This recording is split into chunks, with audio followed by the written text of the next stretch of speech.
halika na pasukin natin ang mundo ng laro.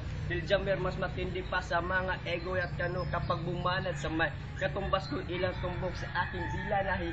Pagbabago ng tumbok ni nasa ng panahon sabay ng beatbox kong estilo at inmalapag ang mga letra si tigas ng eskide at ilang kwentong barbero ang aking natanggap. Ang masapawan ng pangalan ko kay hirap matanggap. Ako yung bata na gustong gawing bataan, na veteranong naturingan utak ay walang laman. Kukumpos ng English rap na ang puterya ay magpabaw sa panggap ng Englishero mga bobo mapuna fully pecs.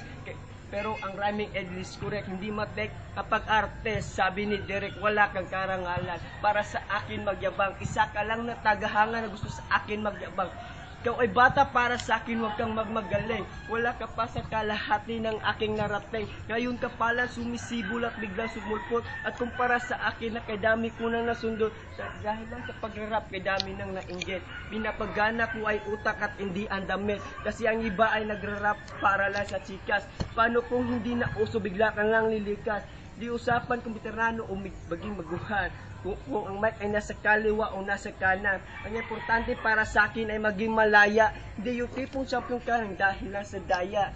Di ako nagbibitaw ng mga patapon. Isang talento na pinansin na hindi pinansin ng ilang taon. Ako yung preso na pinapangarap mong bumaba. At gusto mo kong sasama sa iyong pagkadapa. Ikaw ang nagsimula. Ikaw ang unang nagpahang. Hindi na ba ako na anon sa mundo? Hindi ka bagay mag-artista, tanggalin ang maskara. Batalyong aking nakalaban, tinumba kong mag-isa. Sa mga gustong maghari na katrunong at bunong. Gusto mong makaisa, humalis sa aking tumbong. Hit my groups, BC3C, Sin 187 Mobsta. Sa pulang humahatol sa mahusay na Makata, Diljamer. Ako pala ito ngayon. BC3C nga pala. Galing sa Cebu. Yeah. Thank you.